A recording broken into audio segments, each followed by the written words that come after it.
Well, Shalom, everyone, and welcome to our Shabbat night lesson 13, titled Shemot in Hebrew, which means the names.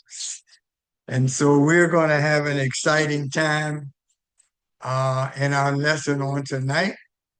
I want to thank everyone for joining me. This is an exciting, shall we say, book, the whole book, which we have titled Exodus, which is really closer to the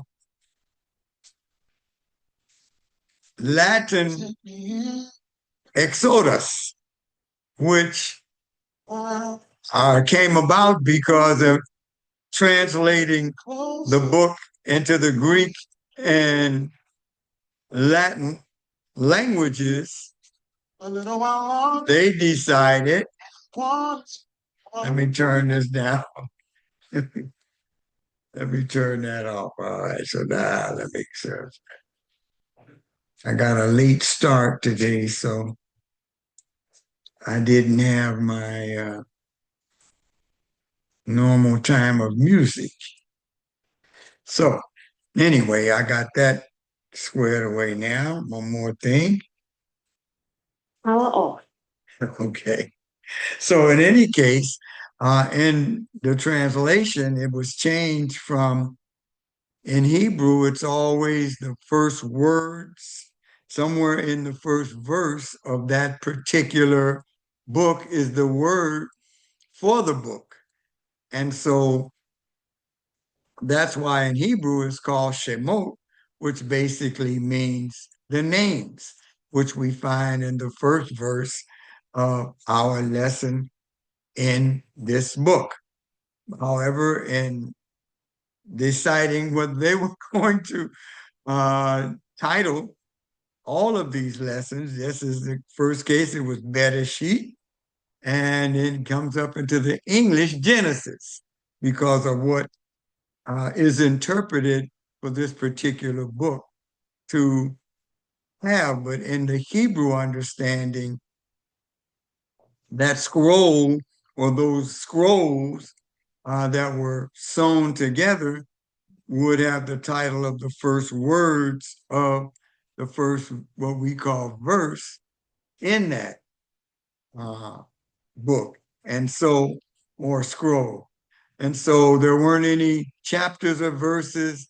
So it was studied in a manner in which it would be told to others as for understanding and instruction at the same time could be memorized. And so that's how we come up with Exodus for the second book of the first five books, which are titled the Torah, which are the first five books of Genesis, Exodus, Leviticus, Numbers, and Deuteronomy, or the word that was given to Moshe or Moses on Mount Sinai for him to write down because it had been passed along for thousands of years, word of mouth.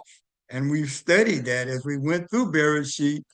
We saw how that was done, how it could go from the first 20 generations getting us all the way to Abraham. Then we can see and understand how this information was given to all, because once again, at that point, when Noah went on the ark, he had been given the information to keep because Jehovah knew no one else but his family was coming on the ark.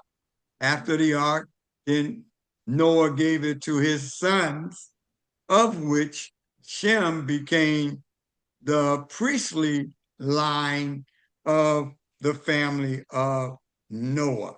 And so it was passed down. And so now here we are today thinking that Exodus is what it is, when in fact it was called Shemot because of the first verse in the book that we call in English Exodus. And so there's a lot in our lesson on tonight, because remember, we left off with the children of Israel going, or the sons of Jacob, let's say, or Yaakov, going into Egypt under the direction of Joseph or Joseph, in order for them to survive a very severe famine in all the land of Canaan and Arabia, all of that particular land. There was such a great famine that everyone came to Egypt or Mitzrayim in order to survive. It wasn't just a matter of eating, it was for survival. And Joseph was able to get that information to his brothers and to Pharaoh, and then take wagons and things to bring them as quickly as possible from the land of Canaan into the land of Goshen and Ramesses in the land of Egypt. And so we saw then that there were basically 66 males with a couple of females noted in this group that came into Egypt at that time. And so Exodus actually picks up, or Shemot picks up with, these are what? The names. And so the names is given at the title of this book, because it's a continuation that really flows and follows for what transpired with the children of Israel. As we completed Bereshit, we found out that Joseph died at the age of 110. So therefore, he had been in Egypt for, I think it was like 93 years, right? Because he went in at 17 and died at 110, and that's kind of when the story ends. Well, the story in Shemot picks up by giving us the names once again. A little bit different order, but once again, it was designed in this manner so that it could be remembered as it was given to people to learn. And so since there may be one scroll, if any, of the scrolls there, then they were responsible for memorizing the text so that the scribes could then write it down if, in fact, it had been lost. And so all of this is important for us as we get into this second book, because of the fact of how important, of course, this book is. As we get in this particular book, we find out what we call the 10 words or the 10 commandments, the hearing of the voice of Jehovah. We even get the name that we have used through our studies of Jehovah for the tetrahedrogram, which is Yud He Vav He, those 4 Hebrew letters. Well, through finding it in the Aleppo Codex on at least 8 occasions where the letters, because Hebrew is written in all no vowels, without any vowels. So only consonants are Hebrew, but there's the dots and their place in the Hebrew language that determines how do you say those words. Well, wherever late in the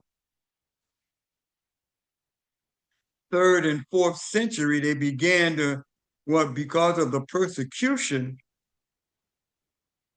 and the misuse of the name, then the Hebrew scribes began to take out all the punctuation and the vowels from that particular scroll, since scrolls were burned and those things were done to take away any connection, which we are kind of familiarizing ourselves with in this nation that we're in right now, by doing that, you take away a connection to the words or the history of the people.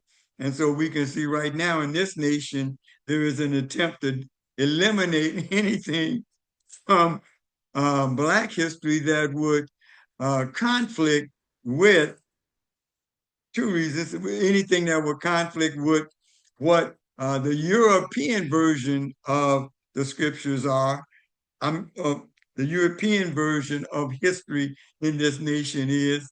And so what they do, get rid of the books, say you can't have none, and slowly begin the very same process that was used by the Roman people to begin to eliminate any understanding of the scriptures other than through the what? Hellenistic, as the Septuagint was written by the Greeks, which would put that somewhere in 300 or so BC, in that frame, where the Septuagint was 70 scholars coming and translating the Hebrew text into the language of the Greeks, the Greek language. From there, we had a man translate that understood both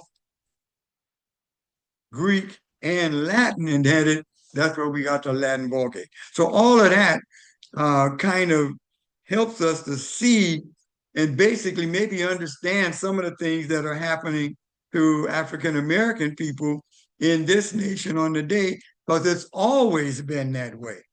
By taking away the language, by taking away the relationship in the language between the Creator, Jehovah, and man, and then giving a name or giving a title and making that the name. So the title God is not the name. Well, today we're going to learn what was given to Moshe in order to understand there is a name involved. Now, we'll notice that back in Genesis, right, we see the name Jehovah used throughout the whole book. But understand that when Jehovah gave this information to Moshe, he gave it to him in a lot of what we know as Genesis was given to him on Mount Sinai in that 40-day period. And then scribes and others might have done some things to the scroll to make it a little bit easier to understand or something like that. But it is that word that Moses was given, and that's why the name Jehovah is in the book of Bereshit or Genesis. And so now we'll see how that originated a little bit in chapter 3 of our lesson on today. Fascinating lesson once again. We don't want to sleep on this, because, and one of the reasons is because of the situation that we as a people are facing in this land, because it's the story, the whole book is the story of redemption and giving to them the order of a society that comes about once you have been redeemed from one culture into another culture. And so for us as African Americans, who were, in many cases, our ancestors were brought here in ships, and we were brought here to be slaves. We weren't slaves before we were slaves once we got here. Then we were humans with culture, with language, with everything that attached us to the understanding not only of the land of Africa, what we call Africa today, but also the land of Israel. Because through the process of taking from what became Christianity, but was really following of the way, which is what the book of Acts really called all those who were believers in Yeshua, were followers of the way. Well, what way were they talking about? Well, basically they were talking about acting upon what? The Tanakh or the Old Testament. And specifically understanding a higher level of knowledge of the Torah. Because remember, even at the time of Yeshua, people didn't have uh,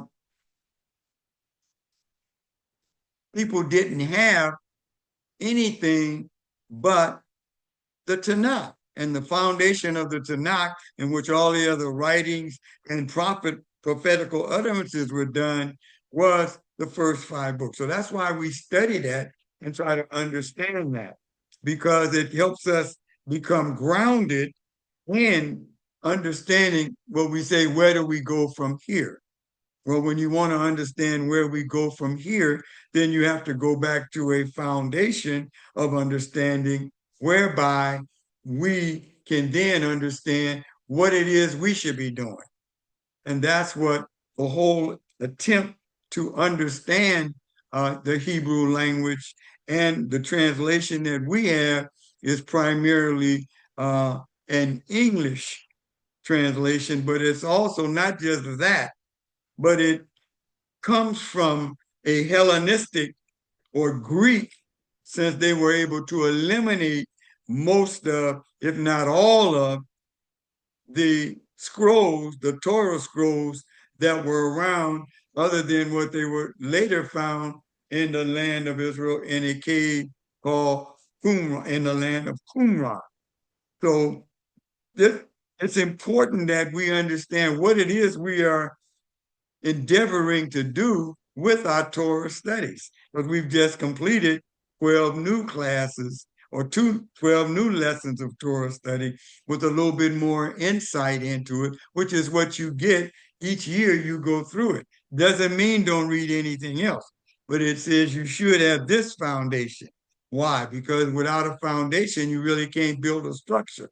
If you do, it'll fall.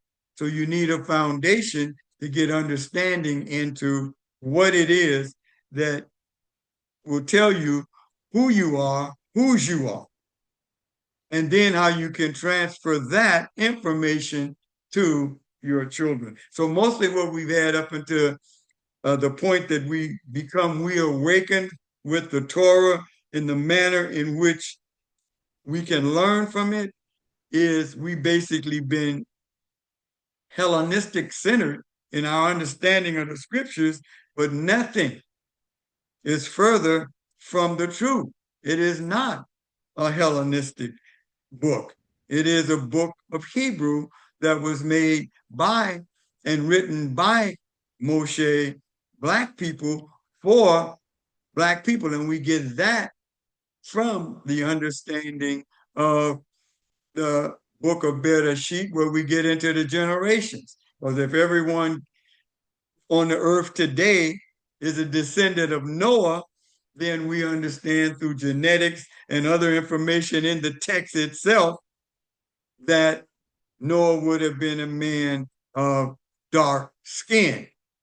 And therefore, from there, you can get all other variations of skin color, which were not important to that degree, other than something that Europeans later did in order to justify the enslavement of an entire continent of people, not only to enslave them, but to justify what they've done to the world. And so as we come out of that, since our language and everything was taken to us from us, there's a seed that the scriptures let us know that is in each one of us. And that seed will grow. So what we try to do is water that seed with the word. And as you water that seed with the word, then it comes back to our memory who we are and whose we are.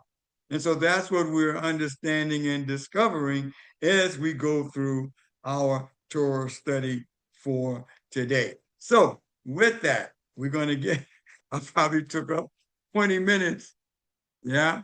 So we can get into our lesson just to give us an insight on the importance of this book of redemption.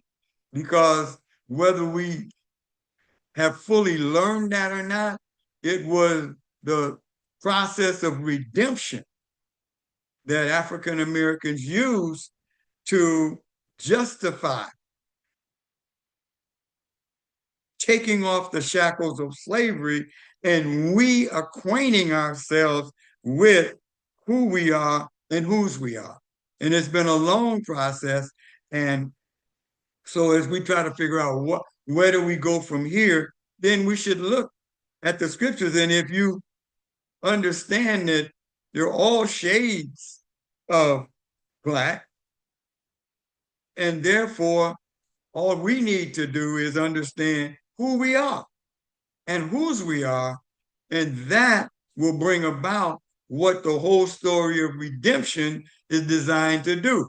Whether Moshe taking the children of Israel out of the land of Egypt where they had been placed in bondage, or we see Yeshua coming to die that man may have life through him. And what is that life? That life is the understanding of who we are and whose we are. What is our relationship to the creator of the universe, which is the most important aspect.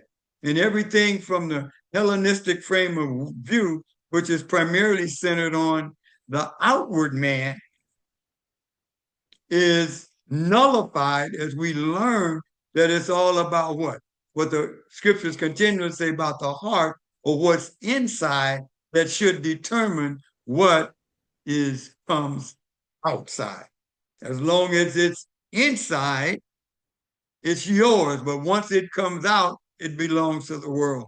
And so we need to really focus on this particular book of redemption as we go through it, so that we can understand why the Creator gave us this book and what we are to glean from it or to understand from it. So with that, we're going to take communion, and then we're going to get into our shared screen and get into our scriptures on tonight, starting with the Haftarah, or the companion study of our lesson, and then with the Torah, and then I think you took it over there somewhere.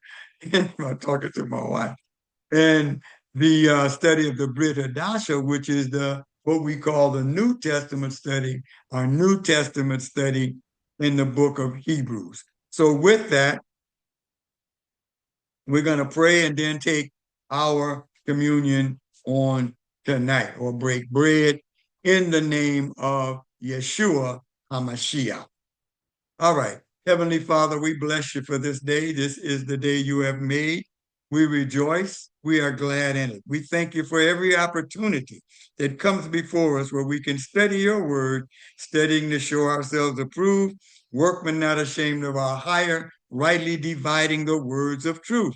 We thank you for the Ruach HaKodesh, which Yeshua gave to us to guide us on our journey to understand who we are and whose we are, and also to guide us on this journey into the discovery of all truth.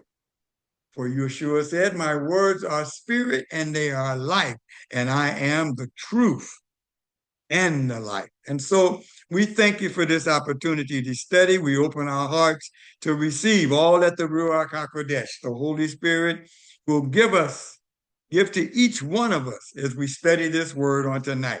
In the name of Yeshua HaMashiach, we pray. Amen. Okay, so with that, we're going to take our communion, because Yeshua said on the night before his death, he told his disciples as he went through the breaking of the bread with them, and Paul related to us in 1 Corinthians chapter 11, as he did that, he took the bread from the meal, and let me get my bread out. Here we go. He took the bread. We're just using this as a symbol of the bread, but he had a round, almost like a pizza loaf of dough that had been cooked, and he took that and he blessed it, which meant he basically told the Father, thank you. We don't necessarily bless the food, we bless the provider of the food. So he said, Baruch atah Yehovah Eloheinu melech ha'alom ha'motzi lehem min ha'aretz. Blessed are you, Jehovah, our Elohim, King of the universe, who brings forth bread from the earth. And he told each one of his disciples at the meal to take a piece. He said, for this is a symbol of my body that will be broken just for you. And he said, do it often, always in remembrance of me. Then he said, eat.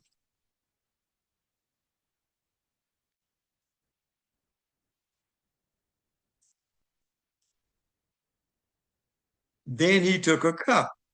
It was a cup of wine. He passed it around and told each one of them to drink. First, he gave a blessing, or he thanked the Father for the wine. He said, Baruch atah Yehovah Eloheinu melech ha'alam borei pari hagafen. Blessed are you, Jehovah, our Elohim, King of the universe, who creates the fruit of the vine. He told them to drink, for this is a symbol of my blood that is shed for the remission of your sin and for a new or renewed covenant relationship with me. And he said, do it often, always in remembrance of me. And so they drank. And we have drank. So with that, we will get into our lesson for tonight. Let's get to our split screen. And I see I'm in the wrong place in my split screen. Let me get there.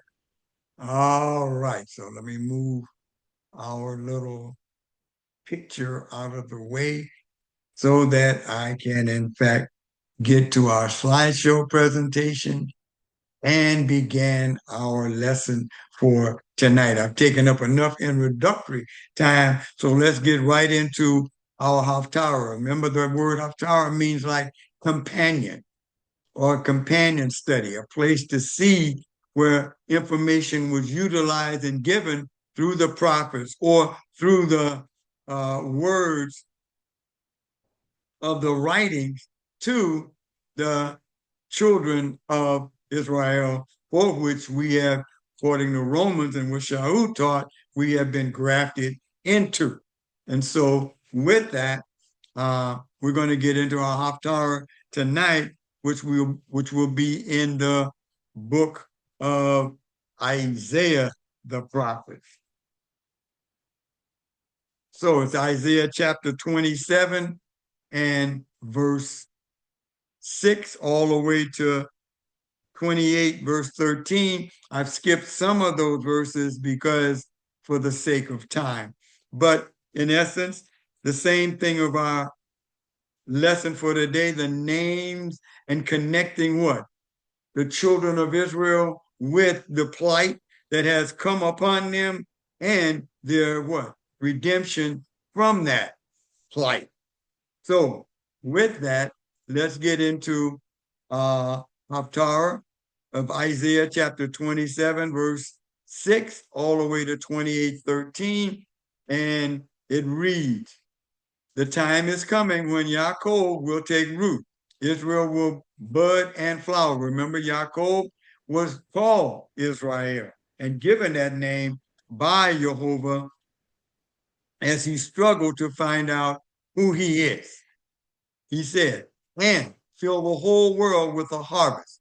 Jehovah will not strike Israel as he did others who struck Israel. He will not kill them as he did the others. So in other words, there are going to be trials and tribulation as the children of Israel have experienced, began to experience in the first part of the book of Shemot. But he's going to judge the people that what? Have done wrong to the children of Israel. So even for us in this land, those that have done all these evil things to us will be judged. And so we never have to feel like once you find out who you are, you shouldn't feel that way, that it's hopeless. No, it might look like that as it looked to the children of Israel when Moses went to them, but it's not that way at all. He says your controversy with her is fully resolved by sending her into exile. So now he says that You have been outside. Exile or galut is outside the land of Israel. He removes her with a rough gust of wind on a day when it's blowing from the east. So the iniquity of Yaakov is atoned for by this, and removing his sin produces this result. He chops up all the altar stones like chalk. Sacred poles and sun pillars stand no more. So you get rid of those things that you have been taught that are what? Contrary to who you really are. For the fortified city is alone, abandoned and deserted, like the desert. Calves graze and lie down there, stripping its branches bare. We go on. Verse 11, when its harvest dries up, it is broken off. Women come and set it on fire. So that's what we call the getting rid of the chaff from the actual grain. So then it says, well, this is a people without understanding. Therefore, he who made them will not pity them. Why? Because once we have learned these things, then we know how it is we should behave. Therefore, he who formed them will not pity them. He who formed them will show them no mercy. On that day, Jehovah will beat out the grain between the Euphrates River and the Vadi of Egypt, which is really all the land that they had been given to Abraham. And you will be gathered one by one. This is at the time that Yeshua returns. People of Israel, on that day, a great shofar will sound. That's what Revelations talks about. Those lost in the land of Ashur will come. Also those scattered throughout the land of Egypt. Look at that. Those scattered throughout the land of Egypt. And they will worship Jehovah. So basically, Yeshua is going to bring everyone that should be in the land back when he comes to sit and to teach each one of us what is required of us as children of Jehovah. He's going to do that on the holy mountain in Jerusalem. So he will come there and teach from that point. Chapter 28 says, woe to the haughty crown of Ephraim's drunks, to the fading flower of its proud splendor, located at the head of the rich valley, belonging to people overcome by wine. So what happened to the children of Israel as to why they were eventually taken out of the land that they were given Israel and taken on in this portion of our text in Exodus as we get into going into the land, that because of their what? Failure to do what it is they were required to do. So your sin has separated you from the Creator. And so that's what happened. So he says, can no one be taught anything as we complete our Haftarah of Isaiah? Can no one understand the message? Must one teach barely weaned toddlers, babies just taken from the breast, so that one has to use nursery rhymes? Zav la zav la zav, zav la zav, kav la kav, kav la kav, zer sham, which says basically precept by precept, zav la zav, precept by precept, zav la zav, line by line, kav la kav, line by line, kav la kav. A little here, a little there.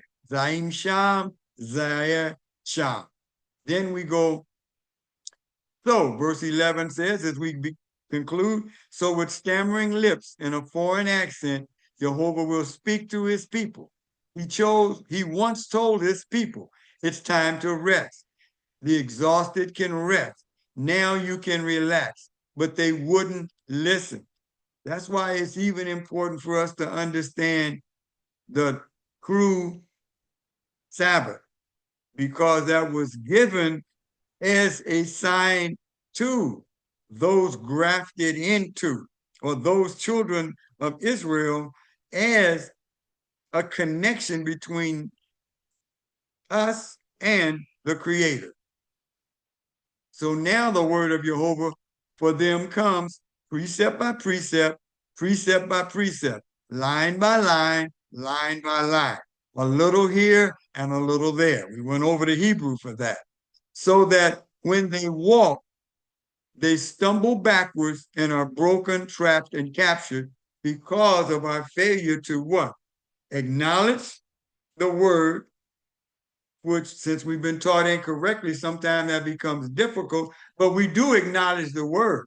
We were just taught incorrectly. And once we get the correct understanding, then we are required to walk in that. There's a doing aspect of it. And Yeshua said, I'm going to give you the Ruach HaKodesh to not only guide you into all truth, but empower you to do it.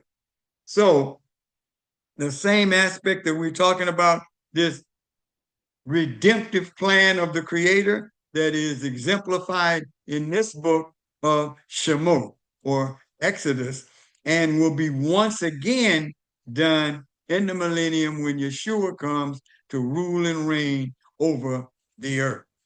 So with that, let's get into our Haftarah or our companion study in the Brit Hadasha, or what we call the New Testament, from Hebrews 11, verses 23 through 29. It says, by trusting. Remember that word is emunah, which actually means not only understanding, but doing. Shema, listening. And what? Doing with every intent to do what it is you're hearing. It says, by trusting, the parents of Moshe hid him for 3 months after he was born, because they saw that he was a beautiful child, and they weren't afraid of the king's decree. Remember what that was. Pharaoh said, kill all the male babies. And he went so far as to say, kill all male babies. We see that played out again with the birth of Yeshua and the wise men coming into Bethlehem to worship Messiah. It says, by trusting Moshe after he had grown up, refused to be called the son of Pharaoh's daughter. Very interesting concept, because we're going to see some things today about Pharaoh's daughter. He chose who picked him out of the water and named him. Going to see something about that today as well. He had come to regard abuse suffered on behalf of the Messiah as greater riches than the treasures of Egypt, for he kept his eyes fixed on the reward. So he saw that his people were being mistreated, recognizing, even though he didn't have to, but he did. He recognized that his people were being mistreated, and he tried to act on that, even though he had been raised in Pharaoh's house as a child of the daughter of Pharaoh, which means he was in line to be Pharaoh. By trusting, he left Egypt, not fearing the king's anger. He persevered as one who sees the unseen. By trusting, he obeyed the requirements for the Pesach or Passover, including the smearing of the blood, so that the destroyer of the firstborn would not touch the firstborn of Israel. By trusting, they walked through the Red Sea, through dry land. When the Egyptians tried to do it, the sea swallowed them up. So Shaul is telling, who I believe wrote the book of Hebrews, is reminding the Hebrew, this is for all the Hebrew people, of the connection between the understanding of Torah and who Messiah is to us. So he phrased this in the 11th chapter in this particular letter or book in a manner in which we could understand different aspects of what? Torah study, where we will see all these things taking place. Once again, he's giving that to us so that we learn to do what? Obey what we are given and told to do in this particular book specifically, but the Torah, all of the Torah, but this is the book where it was revealed and encapsulated for the people of Jehovah. And so with that, we're going to get into our lesson in Exodus or Shemot, chapter 1, verses 1 through 17, which is the first part of our lesson for today. And we're going to see in this that, let me get my outline. Here it is. We're going to see to this that in this first part, we're going to see all the brothers of Joseph were dead. Along with Joseph, we found out died first of all the brothers. He was second youngest. Only younger than him was Benjamin. But he died first, and then all of his other brothers have now passed away. We're going to see that. A Pharaoh that did not know Joseph or anything about him, very difficult to understand how that could be in one instance, but in the other instance, in watching what has happened to, especially for African Americans who we worked so hard in my generation, when I was in my teens and early 20s, how we were working in college and things like that to bring to light for our people the study called Black Studies. And so we find out that now, as I'm much old, 60 years later, we find out what? They want to eliminate all of that from the study of the people of this country, the country that we've been enslaved in at one point, now free from that, specifically free from that when we understand who we are. So we see these, it's not that difficult to understand how when the edict of the government goes out, which is how all of the festivals and all of that were eliminated from what came to be known as Christianity, was done by a decree of the king, Constantine. So it was decreed earlier to get rid of it, but then it made it not only illegal, but punishable by death to even celebrate Pesach, Passover, or any of the festivals. And then later on, we were taught through people who didn't know better in many cases, but we've learned better through the grace of Jehovah and the power of the Holy Spirit, not to even get involved in anything in what we call the Torah of the Old Testament, because it's been done away with. Even though Yeshua said, I did not come to do that. He said, I didn't do that. But yet and still we were taught that you don't have to worry about any of that. And then other things were put in their place. So this book really is going to help us understand how that was brought about. And we can see it here, right here, where it begins in this first session, part of our session, where it's going to talk about how they had died and then what happened after that. These are the names of the sons of Israel who came into Egypt with Yaakov. Each man came with his household: Reuben, Simeon, Levi, Yehuda or Judah, Issachar, Zebulun, Benjamin, Dan, Naphtali, Gad,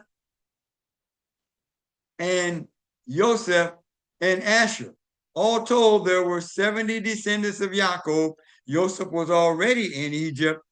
Joseph died, as did all his brothers and all that generation.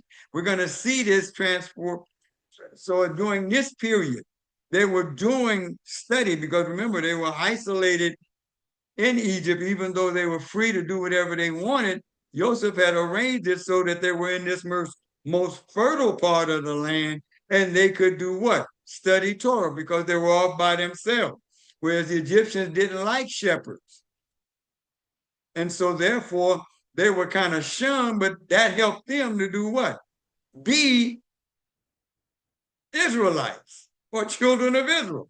And so he said the descendants of Israel were fruitful, increased abundantly, multiplied, and grew very powerful.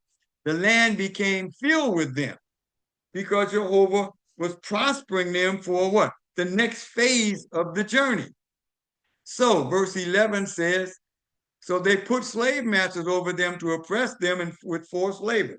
They built for Pharaoh the storage cities of Pithom and Ramesses. So these places already existed, which we were taught back in Bereshit or Genesis, that's the land that Pharaoh gave to them so that they could develop and be there, and because of his love for Yosef. And so we see then that they built then what? They modernized that city to a great degree by using forced labor to build big buildings, primarily kind of similar to what happened in this country, building big freeways and everything so that they could do more what? Come in and control what is going on. And so that's what they did in many of the inner cities, where many during the migration of the people from the south to the north, then they built these highways to make sure they would have access into cities, as well as divide up the land that Black people were living on in these cities.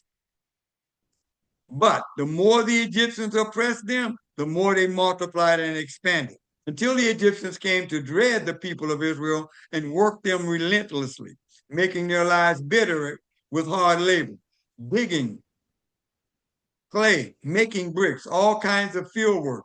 And in all this toil, they were shown no mercy. Sounds familiar. Moreover, the king of Egypt spoke to the Hebrew midwives, one of whom was called Shiphrah and the other Puah. When you attend the Hebrew women, see them giving birth, he said, if it's a boy, kill him. But if it's a girl, let her live. Fascinating that we see in the Black community, the community we call the Black community, we find that the infant mortality rate is higher with us. You can see and see why that would come about, so that you would understand what it is we need to do. So what did these midwives do? However, the midwives were God-fearing women. So they didn't do as the king of Egypt ordered, but let the boys live. So we see that transpiring in our text for today. And that's in the first session of our lesson, which is from verses 1 through 17. In our next part, our second part of our lesson, then Pharaoh is going to deal with the midwives, not only deal with them, but put people over them, so he could make sure that his decree went forth to kill all the Hebrew boys. Since they didn't do it, he's going to kind of do what Herod tried to do, just kill all the boys. I don't care. Kill them, and guess where you're going to put them? Throw them in the river so the crocodiles will eat them up. Well, one of the first of the miracles was involved with what? The Nile River. So we get into our second part of our session, where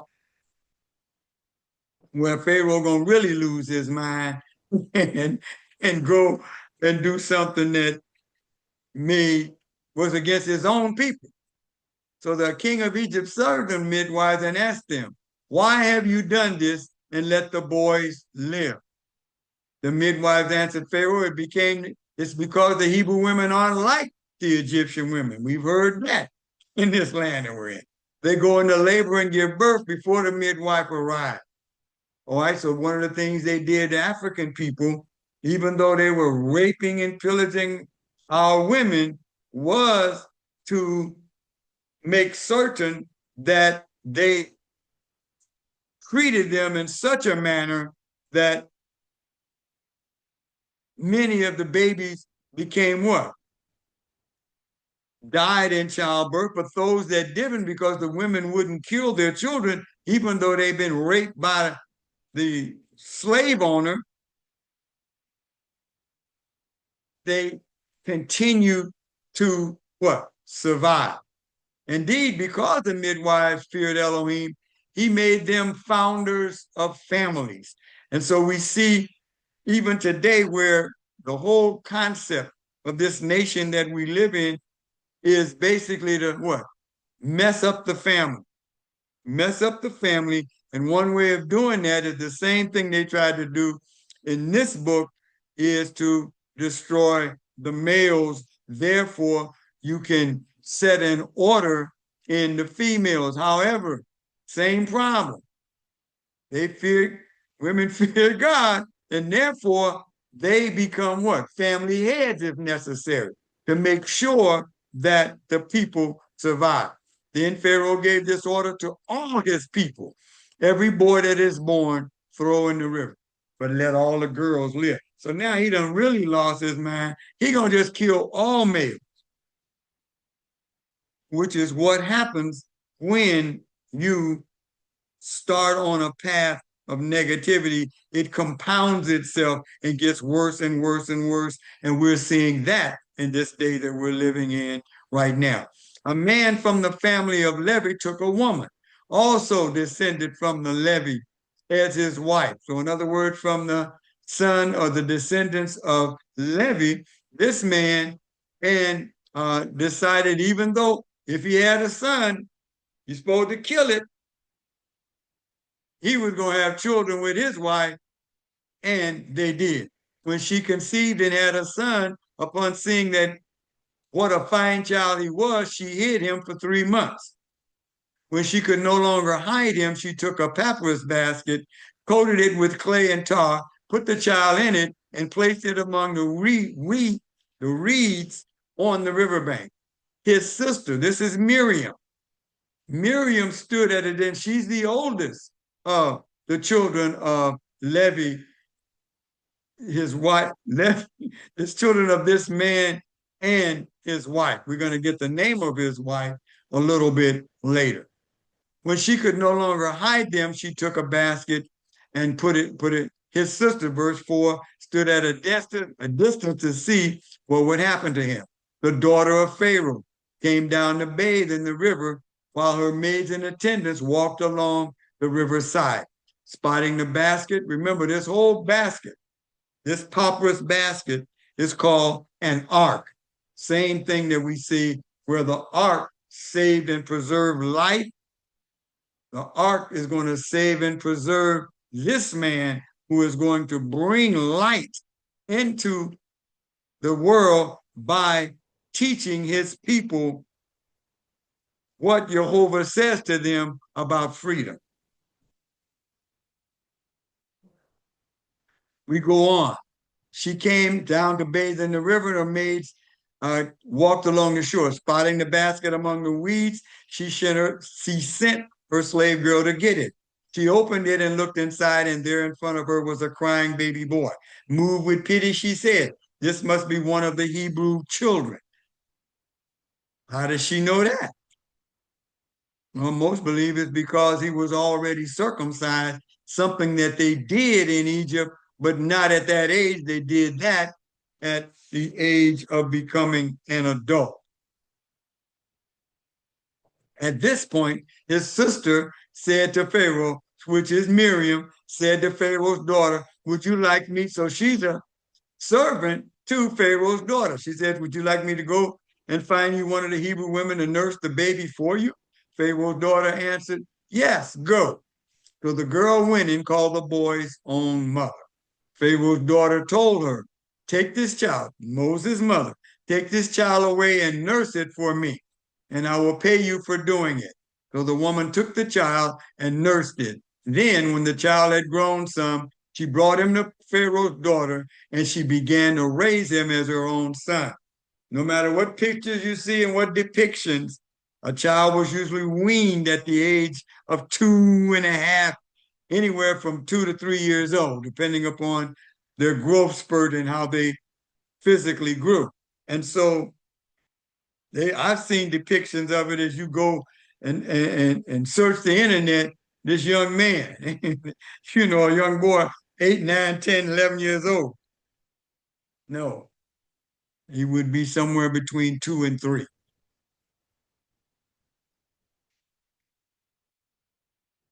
So Pharaoh's daughter began to raise him as her son. She called him Moshe, or Moses, because I pulled him out of the water. Now, Moshe is not a Hebrew name. However, it is the name that was given to him. And it doesn't say anything about his parents naming him. Now, that could have been inspired by the Holy Spirit.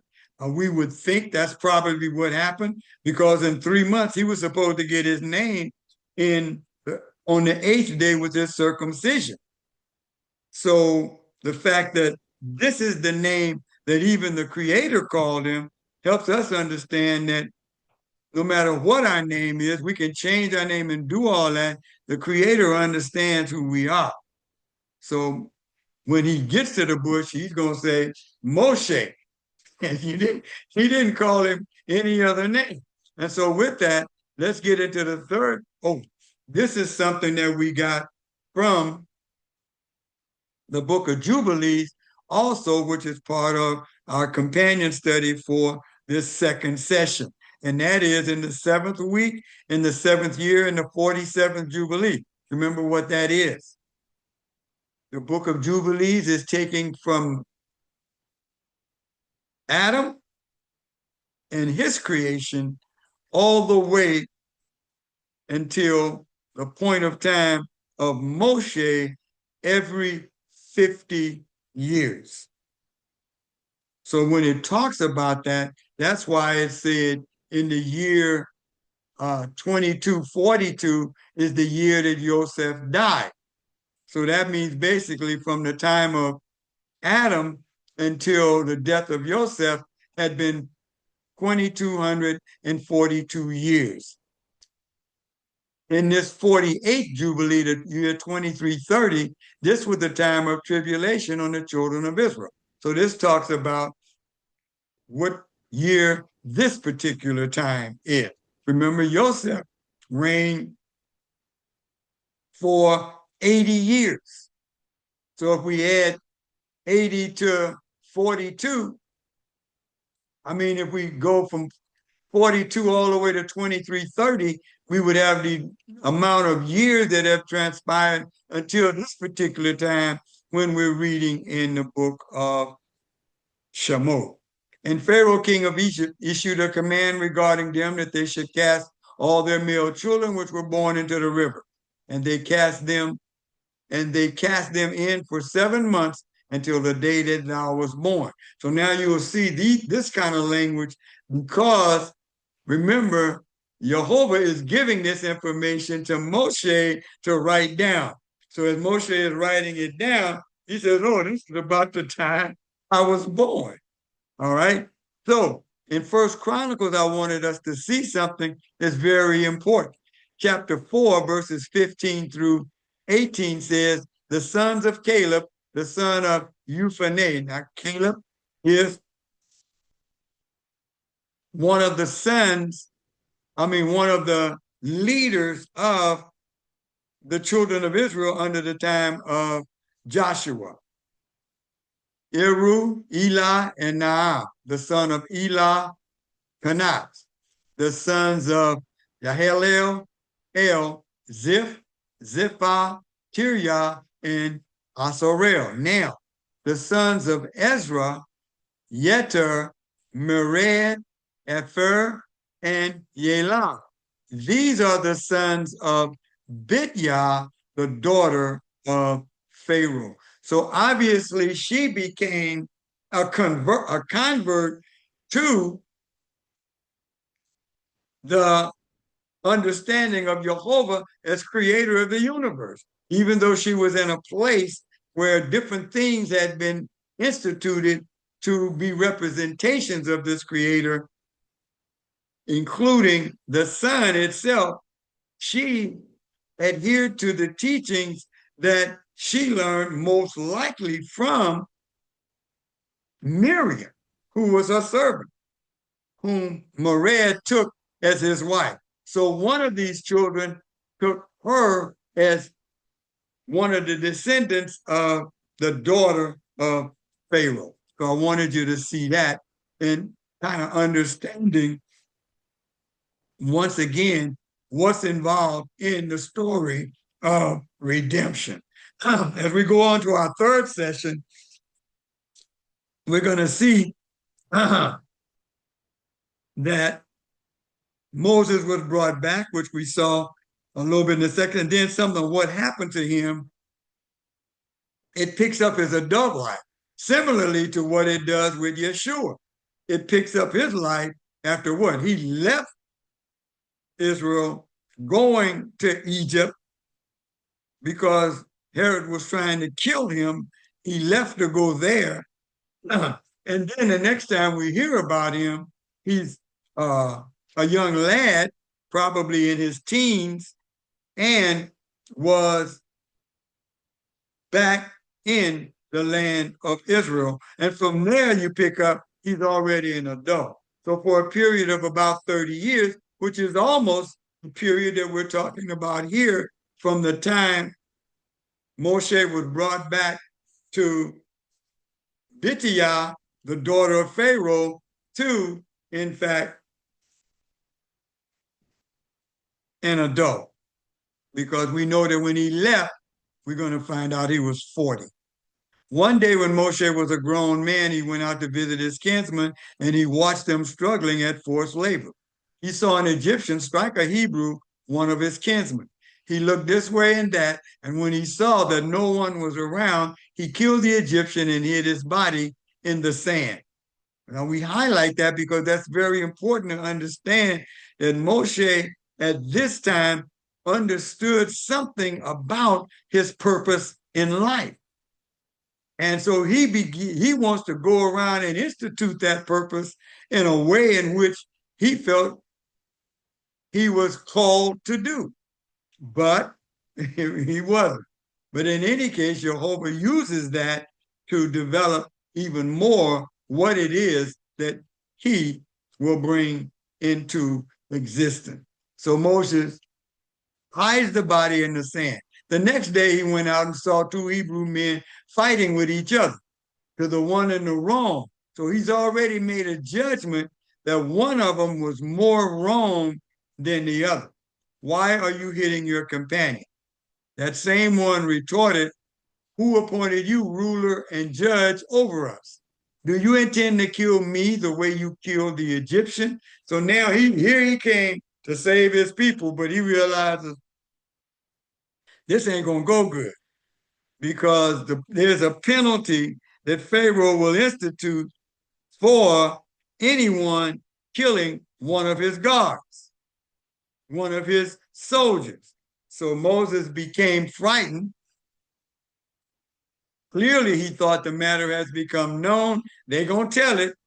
Won't be long before they snitch if they haven't already done it.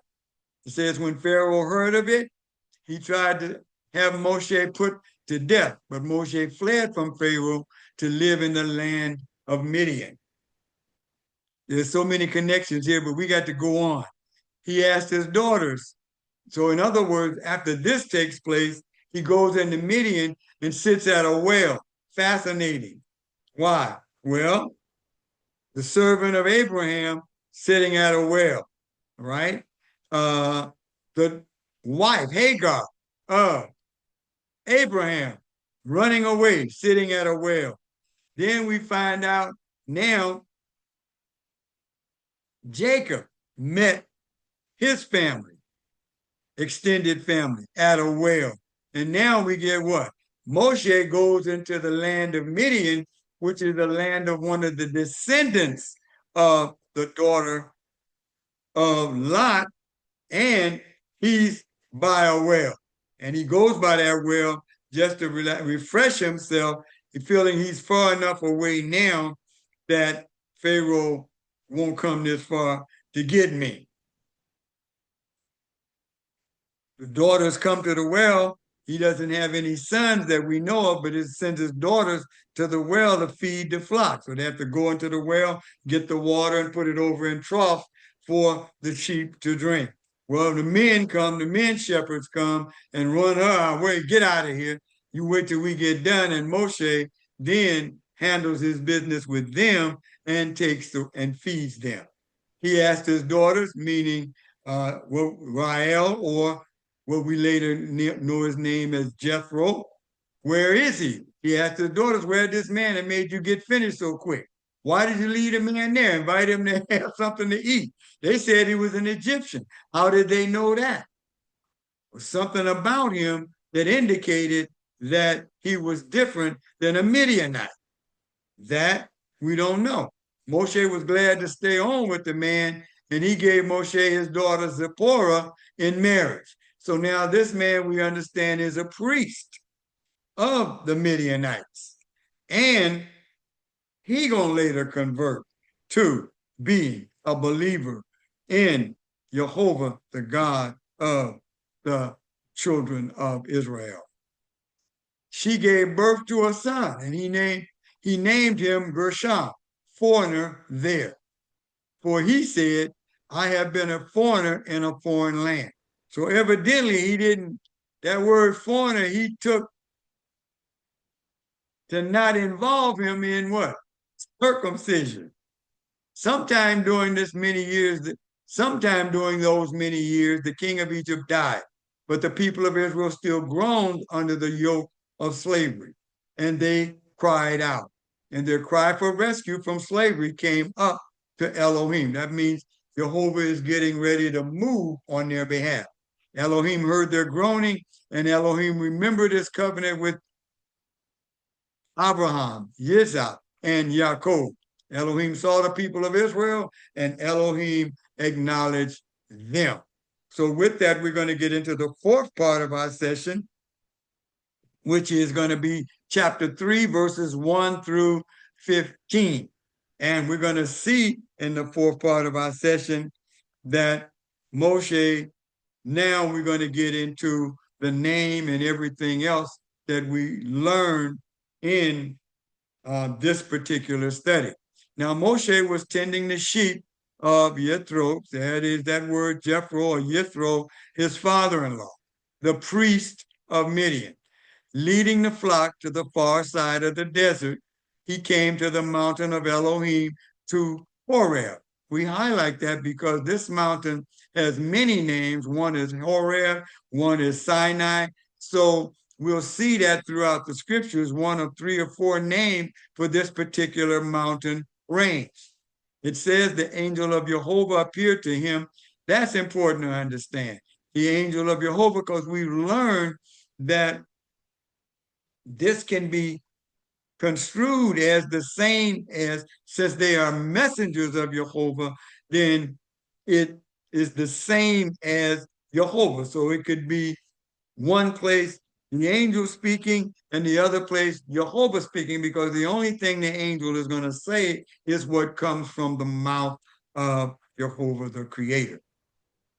The angel of Jehovah appeared to him in the fire blazing from the middle of a bush. He looked and saw that although the bush was flaming with fire, yet the bush was not being burned. Moshe said, I'm going to go over and see this amazing sight and find out why the bush isn't being burned. Okay, so we understand then that even as we have come into this knowledge, something about a situation burned in us to the point to where we were ready to say, look, I need to investigate this Yeshua or Jesus, the Messiah. I need to investigate that. I need to understand more about this. Just as Moshe saw this flame, that same flame is the Spirit or the Holy Spirit guiding us to what? Accept Yeshua as Messiah and become a follower in learning the knowledge of Yeshua, who is, in fact, speaking to us the words of Jehovah, the Creator. When Jehovah, so right here it says, when Jehovah saw that he had gone over the sea, we know that is the angel, right? Elohim called to him from the middle of the bush, Moshe, Moshe. We talked about that. He called him by this name. He answered, here I am. He said, don't come any closer. Take your sandals off your feet, because the place where you are standing is holy ground. I am the Elohim of your father, he continued, the Elohim of Abraham, the Elohim of Yitzhak, and the Elohim of Jacob. Moshe covered his face because he was afraid to look at Jehovah. And Jehovah said, I have seen how my people are being oppressed in Egypt and heard their cry for release. Now, Moshe is familiar with this because he had been taught that by, for certain, Miriam and others. You have to get into some other study. You'll find out some of the people in the court of Pharaoh, one of his advisors was one who understood the Hebrew culture and what the Hebrew culture taught. He goes on to say, I am the Elohim of your father. He continued, the Elohim of Abraham. So that means he's basically saying, I am the same one. The same one who did what? Disobeyed Pharaoh to obey me and had you as a child, even though you were supposed to be killed, but I wouldn't allow it. The Elohim of Abraham, Elohim of Yitzhak, and the Elohim of Yaakov. Each one of us need to understand this particular knowledge as to who we are. Moshe covered his face, and then we go on to verse 8. I have come down to rescue them from the Egyptians and to bring them up out of the country to a good and spacious land, a land flowing with milk and honey, the place of the Canaanites, the Hittites, Amorites, Perizzites, Hivites, and Jebusites. Yes, the cry of the people of Israel has come to me, and I have seen how terribly the Egyptians oppress them. Therefore now come, and I will send you to Pharaoh so that you can lead my people, the descendants of Israel, out of bondage. So Jehovah has told Moshe what his purpose is. It is now wrong that you're special, and you're special in that this is what your purpose in life will be. You're going to take them out of that land to the land of Israel. That's your purpose. And that was his purpose, because he never went in to the land, but he did take them there. And they went in under the tutorage of Joshua. As we complete our fourth session, Moshe said to Elohim. So Moshe says back to the burning bush, who am I that I should go to Pharaoh and lead the people of Israel out of Egypt? He said, basically, I tried that. It don't work, man. They don't even want to be free. He replied, Jehovah replied, I will surely be with you. Your sign that I have sent you will be that when you have led the people out of Egypt, you will worship Elohim on this mountain. And I have used that in my journey so often to remind me that when a person has a purpose and they learn the end of the thing, that this end is going to happen. Now you got to do what? You got to walk it out. He said, because not only will you deliver them out of Egypt, but you're going to come to this mountain and you're going to bring them here. This ain't the fastest way into Israel, but Jehovah said, you're going to go on a route and you will end up here. So he told him the end of the time when he will meet with the people and speak with them and they will hear him. Moshe says, then the Elohim, look, when I appear before the people of Israel and say to them, the Elohim of your ancestors has sent me to you. And they ask me, what is his name? What am I to tell them? Remember, he had all kind of names based on some aspect of his existence. But Moshe, studying under all of the deities of Egypt, has understood that there's a name to a title. There has to be. And therefore, Moshe now wants to know, what is your name? Elohim said to Moshe, Eye Asher Eye. I am, I will be what I am, and I will be. So Eye basically means I am. Or, it's almost like that part of my being, I just am, right? Always has been, always will be. So then it says, and added, here is what to say to the people of Israel. Eye, once again, I am or I will be. So basically it's present, past, and I will be, future. So he is always self-existent in the concept of time for man. So he says, Eye, I am. Now we take the Eye part and say, I am. I am that I. No, it's Aye, I am what? Past, present, and future. I am, I have always been, and I will be, has sent me to you. So now he says his name is Eye Asher Eye, which he then is going to tell him Yude Vave, or which was written as Yude Vave, to describe this situation, past, present, and future, or always was, am, I always was, and I always will be, which he writes as Yude Vave. He says, say this to the people of Israel, Yehovah, the Elohim of your fathers, the Elohim of Abraham, the Elohim of Yitzhak, and the Elohim of Yaakov has sent me to you. This is my name forever. This is how I am to be remembered generation after generation.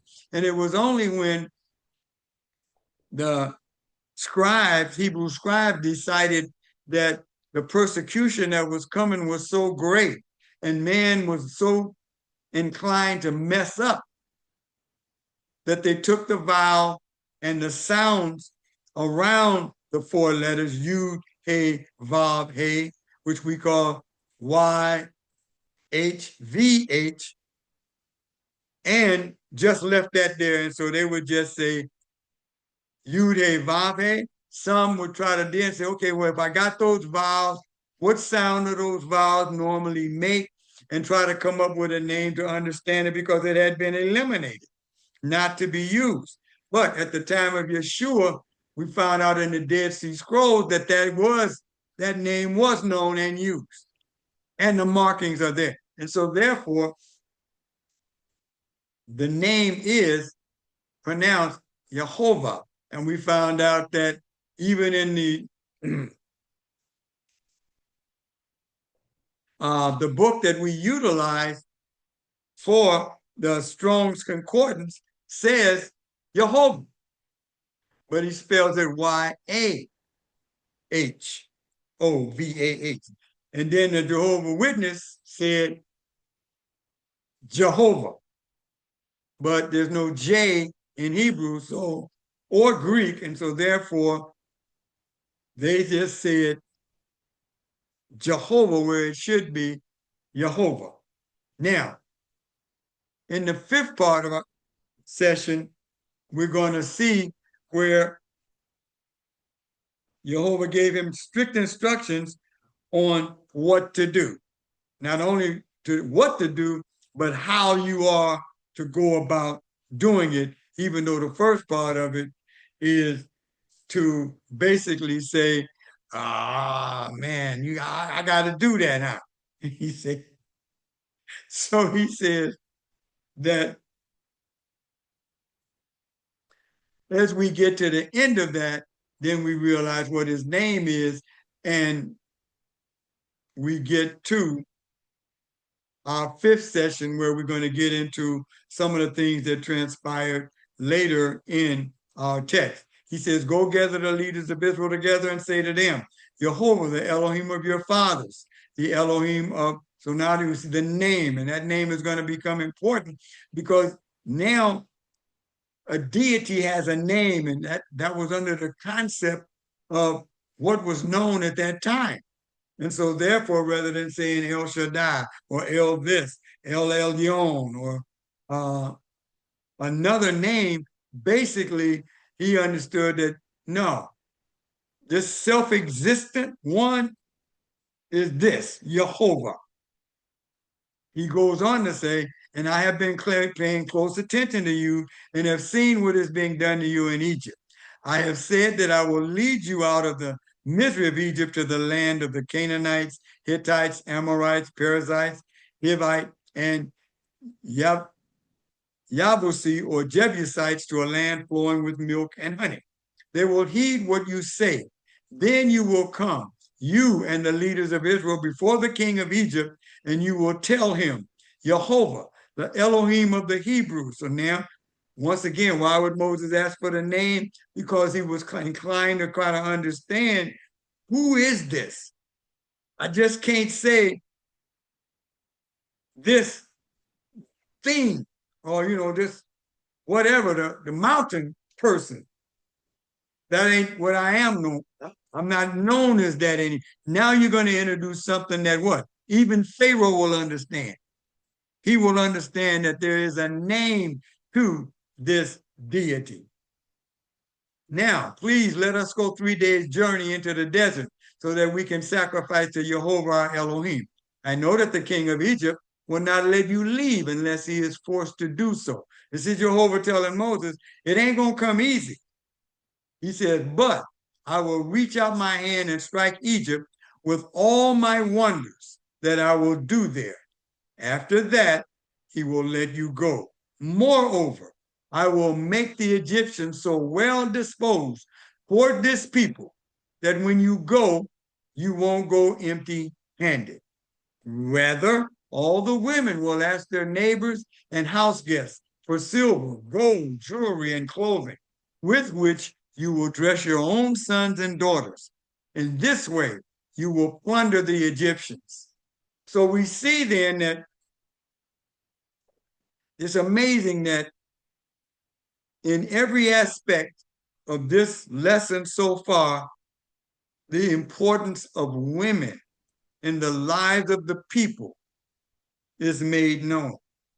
And even though when you try to interpret that from a Hellenistic standpoint, which didn't have a value for women, and your commentary doesn't have a value for women, then you're going to get from scriptures a lesser value of women. So even when we see this here, we don't really understand the value when you look at it from a Hellenistic standpoint or a Roman standpoint, who didn't value women at all. They were just for childbearing. That's it. And we finding that out one more time in this day and age, as women were made to feel less and less. Moshe replied, but I'm certain they won't believe me and they won't listen to what I say, because they'll say Jehovah did not appear to you. Jehovah said they would. Moshe said, nah, they ain't right. So with that, what's going on? Where am I going? I'm going the wrong way on my wheel. He said, so with that, Jehovah answered him, what is that in your hand? And he said, a staff. Jehovah says, throw it on the ground. And he threw it on the ground, and it turned into a snake. And Moshe recoiled from it, right? So now we understand that while the imagery of the serpent is so prevalent to be what? Evil. Then Jehovah said to Moshe, look what he said, put your hand out and take it by the tail. Fascinating, because everyone knows if you grab that snake by the tail, that snake gonna bite you.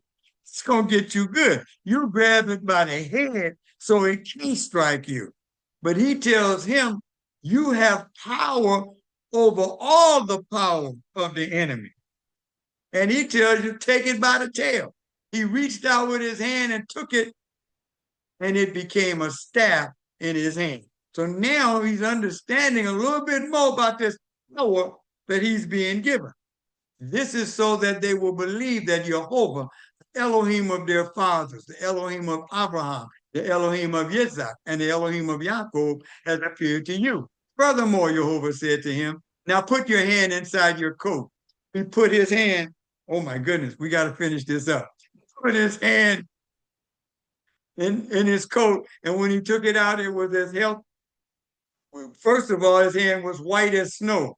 Then Elohim said, now put it back in, and it came out the same color as the rest of his body. If they won't believe you or heed the evidence of the first sign, they will convince by the second.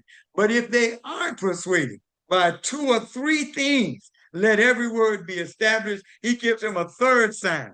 And he says, take some water from the river, pour it on the ground. The water you take from the river will turn into blood. The blood, the blood, the blood.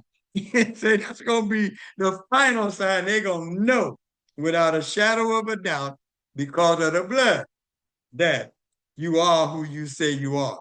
So we go on from there. He said, now,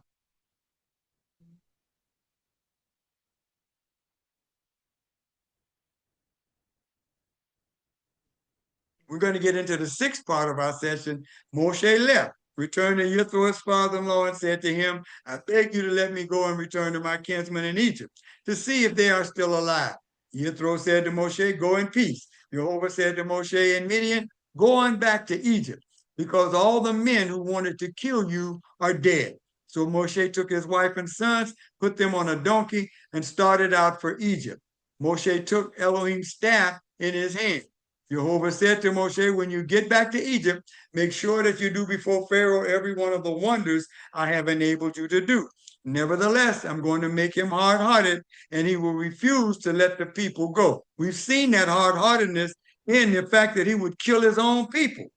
That's how selfish he was. He would kill his own people to make sure he destroyed the male babies of the Hebrews. He says, then you ought to tell Pharaoh, Jehovah says, put that name out there now so that Pharaoh knows there's a name. Why? Because there's an advisor there that understands the spirituality of the Hebrew people, but he don't know this. So now you go inform him of that. Israel is my firstborn son. I have told you to let my son go in order to worship me, but you have refused to let him go. Well, then I will kill your firstborn son. Now, this happened at the end, but there are going to be a total of 10 plagues that are going to go down before this. At a lodging place on the way, Jehovah met Moshe and would have killed him. Very interesting, because the way it's written, we're not certain in the Hebrew, the way it's written, you're not certain what has transpired. But looking at the book of Jubilees and other things, you can see that the threat was to Moshe. Had not Zipporah, his wife, taken a flint stone and cut off the foreskin of her son. She threw it at his feet, saying, what a bloody bridegroom you are to me. So evidently the whole understanding of circumcision was known. It was known by Moshe, and it was known by his father-in-law, Jethro, in such a manner that his wife was able to discern spiritually what was going on and what was happening with Moshe. And she then circumcised her son, at least one, maybe both, to take away what Moshe was trying to do. And she says, a bloody bridegroom because of the circumcision. So because of that blood, because you really hadn't done that, you were about to get killed. So Jehovah said to Aharon, tells him about his brother, go into the desert to meet Moshe. He went and met him at the mountain of Elohim. We go on. Moshe told him everything Jehovah had said to him in sending him, including all the signs he had ordered him to perform. Then Moshe and Aharon went and gathered together all the elders of the people of Israel. Aharon said everything Jehovah had told Moshe, who then performed the signs for the people to see. The people then believed when they heard that Jehovah had remembered the people of Israel and seen how they were oppressed. They bowed their heads and they worshiped. So the 3 signs Jehovah said they would understand after those 3 signs. So he shows them all 3. So to the 2 or 3 things, let every word be established. We see that playing out even here. Now I'm going to skip this. particular part and go directly to the seventh part because our time is fastly going away. After that, Moshe and Aaron came and said to Pharaoh, here's what Jehovah, the Elohim of Israel, says. Let my people go so that they can celebrate a festival in the desert to honor me. Do what? Celebrate a festival. All right, so he's going to make known the festivals of celebration. But there were already celebrations done for different deities known to what? Pharaoh and the leaders of Egypt. And so this makes complete. Pharaoh knows what he's talking about. But Pharaoh replied, who is this Jehovah and that I should obey when he says to let Israel go? I don't know Jehovah, and I also won't let Israel go. So I just heard this name. My man didn't even know this name, so I ain't got nothing to do with that. He said, the Elohim, then they said to him, the Elohim of the Hebrews has met with us. Please let us go 3 days' journey into the desert so that we can sacrifice to Jehovah our Elohim. Otherwise, he may strike us with a plague or with the sword.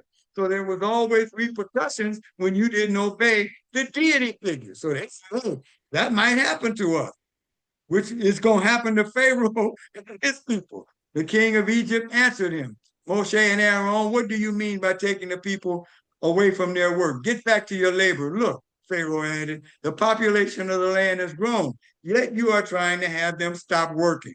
That same day, Pharaoh ordered the slave masters and the people's foremen, you are no longer to provide straw for the bricks the people are making, as you did before.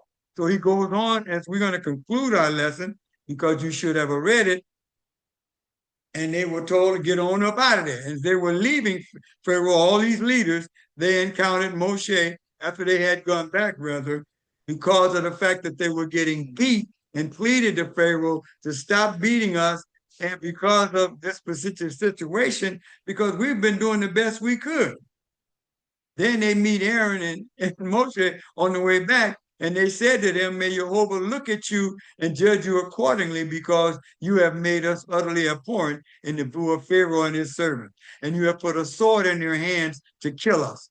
Moshe returned to Jehovah and said, Jehovah, why have you treated this people so terribly? What has been the value of sending me? For ever since I came to Pharaoh to speak in your name, he has dealt terribly with this people, and you haven't rescued your people at all. And as we conclude our lesson, Jehovah said to Moshe, now you will see what I am going to do to Pharaoh. With a mighty hand, he will send them off. With force, he will drive them from the land. And with that, we have completed our lesson. Let us get to our shared screen. All right, I don't see any questions, so we're going to get into, I'm sorry it's taken so long, but there was a lot, as I said, in this book that relates to all people that have ever been under this type of a scenario. Specifically, we're talking about African Americans in relationship to the lessons we're learning in this particular book. So with that, we all point our hands towards one another, and we give the priestly blessing of Numbers 6, verses 24 through 26. May Jehovah bless you and keep you. May Jehovah make his face shine upon you and be gracious to you. May Jehovah lift up his countenance upon you and give you peace. With that, I say shalom. See you next week for lesson 14 of our series through the Torah in 1 year. All right, with that, shalom.